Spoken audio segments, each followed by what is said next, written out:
Fabrice Landreau, ancien talonneur du 15 de France, qui nous a rejoint pour l'événement du week-end, le match du tournoi à destination de la deuxième journée entre l'Irlande et la France, samedi 15h15 à Dublin. Bonjour Fabrice. Bonjour Eric. Fabrice, dans votre chronique lundi pour la Charente Libre, vous avez trouvé le 15 de France un peu poussif à l'occasion de sa victoire en Italie, poussif et imprécis, à l'image de cet en avant d'Olivon dans l'embut qu'on va revoir en vidéo. Cette prestation du 15 de France, qui est assez inhabituelle, est-elle inquiétante ?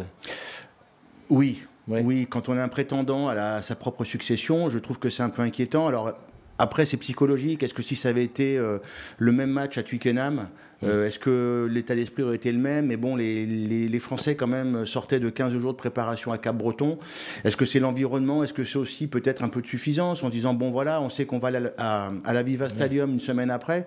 Mais normalement, on aurait dû quand même voir une équipe à l'image des Irlandais à Cardiff, c'est-à-dire beaucoup plus incisive et surtout qui ne méritait pas d'être inquiété comme ça a été le cas tout au long du match. Parce que les Français ont tremblé jusqu'au bout quand même. Ouais. Ouais, vous avez parlé justement des Irlandais qui ont été assez cliniques à l'image du premier essai, 20 premières minutes assez exceptionnelles. Est-ce que c'était l'équipe vraiment favorite du tournoi ? Ah bah là ils se sont positionnés quoi. Voilà, ils ont pris la place, ils ont marqué le territoire. C'est un bon avertissement pour les Français et ils savent très bien que nos adversaires les plus coriaces des Irlandais aujourd'hui, ça reste quand même les Français. Et aujourd'hui psychologiquement ils ont pris un ascendant psychologique parce que ce qu'ils ont produit à Cardiff, faut pas croire, l'équipe du Pays de Galles quand même c'est une sacrée équipe, même si c'est remanié au niveau du staff, mais mettre 40 points au Millennium Stadium de cette manière-là. Voilà, il va falloir mettre le bleu de chauffe, comme je le disais samedi. Les Français, paradoxalement, restent sur 2 succès contre l'Irlande dans le tournoi. Ils connaissent la recette, les tricolores, et si oui, quelle est-elle cette recette pour venir à bout des Irlandais ? À chaque fois qu'ils sont venus à bout, déjà il y avait beaucoup de solidarité, puis après il y a quand même eu encore une fois des exploits personnels. Ouais. Donc c'est ce qui a fait un peu la différence. On était dans un jeu de dépossession, à savoir que on laissait les initiatives aux Irlandais et les Français avaient une défense qui était très très correcte.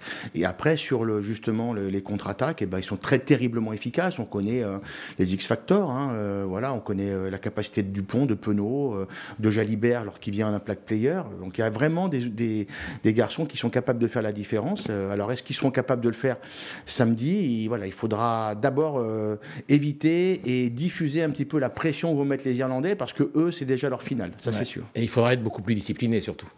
Alors la discipline, là encore une fois, on va voir la manière dont ils vont s'adapter, parce que en post-match, c'est vrai qu'ils ont été très surpris par cet arbitrage et ils n'ont pas su le corriger à la mi-temps. Donc voilà, il y a une incompréhension complète par rapport à l'interprétation que faisait l'arbitre. Voilà, là il faudra, j'espère que cette semaine, je pense que ça a été fait, mais je pense que Jérôme Garcès a dû faire un focus très précis sur l'arbitrage, quel type de faute il sifflait, son comportement, comment s'adresser à lui, parce que voilà, il faudra être très réactif et opérationnel tout de suite. Est-ce que le vainqueur de ce Irlande-France samedi aura fait un grand pas vers la victoire finale, ou est-ce qu'il faut se méfier de l'Écosse qui allait gagner à Twickenham, qui va recevoir 3 fois pour un seul déplacement en France ? Aujourd'hui, le tournoi, même avec l'Italie, tout le monde est capable de battre tout le monde. Je pense qu'il faudra quand même rester sur ses gardes.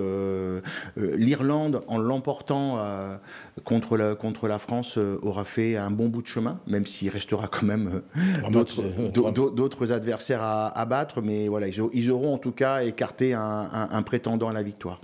Si on vous demande un petit pronostic, Fabrice ? Je suis moins serein que les autres semaines. Donc, j'ai trouvé les Irlandais terriblement efficaces. Et ils ont quand même en mémoire ces deux dernières défaites contre la France.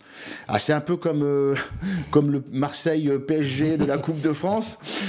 Donc je pense qu'ils vont avoir un malin plaisir. Voilà, et on va être un peu les souffres-douleurs. Donc voilà, j'ai envie de croire à l'exploit. Vraiment croire à l'exploit, mais je mets quand même un avantage à l'équipe d'Irlande qui va jouer devant son public et avec un capital confiance optimum.